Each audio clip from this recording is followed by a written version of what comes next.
can't do this.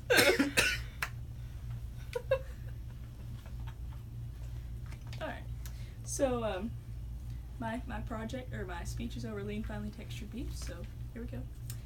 2 words, pink slime. Sounds wonderful, doesn't it? Pink slime was a derogatory nickname given to what is otherwise known as lean, finely textured beef. According to Beef Magazine, lean, finely textured beef is 100% beef that has been put through a mechanical process to efficiently separate lean meat from fat. So why did this product get dubbed such a negative name such as pink slime? Simply because consumers were misinformed. I recently got to visit BPI, the originator of lean, finely textured beef, and take a tour of their facilities as well as get the background on the product. So I'm going to take the time to clarify what exactly lean, finely textured beef is and provide some more background on the product in order to allow consumers to make an educated decision when the time comes. To begin, I want to walk through the process of producing LFTB. Beef Products Incorporated, otherwise known as BPI, developed lean, finely textured beef in 1991 to create a product that better utilizes beef trimmings from a carcass once it has already been divided into its main cuts. According to BPI, 53% of the carcass goes to steaks and roasts, while the other 47% goes to beef trimmings, which is then used to produce ground beef. In today's current market, consumers are requesting more health-conscious options, which is why BPI designed a leaner product with fresh trimmings that are purchased from USDA-inspected beef processing plants. To begin, the carcass is divided into multiple cuts, and the rest of it is used for beef trimmings. The leaner trimmings go straight to LFTB, while the fatter cuts with more fat and less lean go to a centrifuge which separates lean from fat and then gets rejoined with the original trimmings to form LFTB. The final product comes out as 94% lean beef, which maximizes the yield from the original carcass. This process not only helps with increases in product yield, but also allows BPI to find a new way of antimicrobial intervention. The company uses ammonium gas to treat the LFTB, which directly impacts E. coli 0157H7 as well as salmonella. So, for the first part of my visual aid, here's a graphic that walks you through all of the steps of making the LFTB.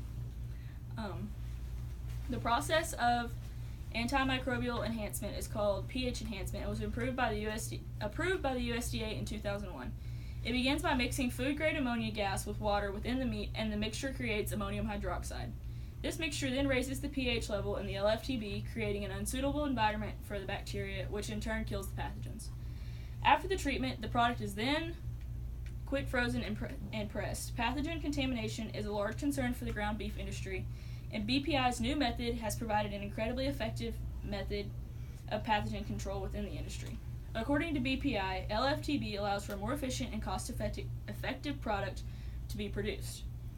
The statistics state that LFTB can be produced with 11.5 million less head of cattle, 97 million less bushels of corn, 675 billion less gallons of water, and 600,000 less acres of land. This is tremendous considering our industry is consistently striving to improve efficiency and make more products with less. By the year 2030, they are projected to be over 1 million more people in the world than there currently are. With these projections, the agricultural and beef industries must find new and more efficient ways to produce products to feed a growing population, as well as combat a population that is even more concerned with their health and where the product is coming from. With these concerns in mind, BPI created a product that is environmentally responsible and allows sustainability of agriculture to further increase to allow more productivity with less head of cattle in the long run of production. Now, in order to keep up with the growing population, our industry must keep finding a way to produce these products in a more efficient manner, which calls for more technology and learning than ever before.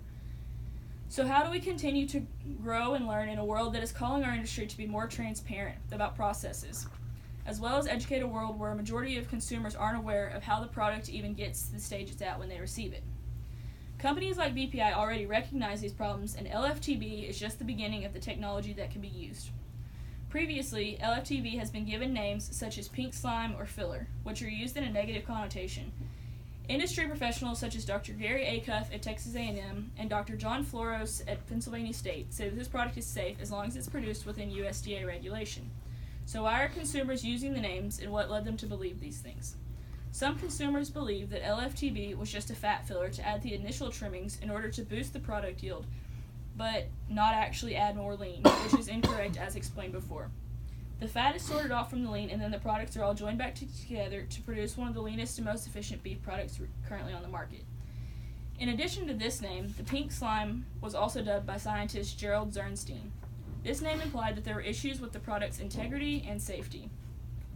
Once the media started using the term, consumers everywhere began demanding immediate ending of the practice, especially once it was released that school programs were using the product. ABC News originally broadcast a report about the so-called pink slime, stating that the beef trimmings were previously used in dog food and cooking oil, but are now being sprayed with ammonia to make it safe to eat. The misinformation and extremely inaccurate statement caused millions of Americans to go into an uproar about the background and safety of the meat that they were already weary about. The results of this uproar ended in the USDA allowing schools to choose whether or not they would be buying the product, and BPI experienced an extreme decrease in demand for the product and were forced to temporarily shut down 3 out of 4 of its processing plants and laying off 650 employees. This outcome was only due to consumers being misinformed and not taking the time to check the facts with the source itself. The media took a story and twisted it, knowing that consumers would focus more on the information presented by them, which in turn resulted in a company who was trying to make our industry more efficient with a new wholesome product being forced to lay off hundreds of employees. In order for our industry to continue to thrive and keep up with an ever-growing population, we must first be transparent and share all of the information about our products that we can with consumers. They want to know where the product's coming from, and the media tends to skew some of the information we as producers are always willing to share. Lean, finely textured beef was just one example of so many misconceptions about our industry. This product is a safe, wholesome option for consumers wanting a leaner, more efficient product, and BPI has done an excellent job of bouncing back and sharing their stories since the mishap in 2012. Consumers should have nothing to fear from the pink slime itself, and hopefully we begin to see more and more of this product on the market and consumers take the time to be properly informed about their options. At the end of the day, farmers, ranchers, meat packers, whoever it may be, are just trying to make an honest living by producing food to feed this world. Our products are safe, they're wholesome, and they're going to always meet the consumer's needs.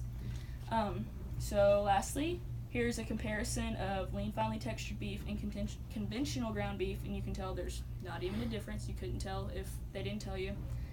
And then here's just a fact sheet, and the cool thing about it says, to provide perspective, ammonium hydroxide-based compounds can be found in every component of the bacon cheeseburger between the naturally occurring levels and small amounts to be used to make food safer. So it's saying that the ammonium hydroxide in the meat is really not affecting just that. You can find it anywhere.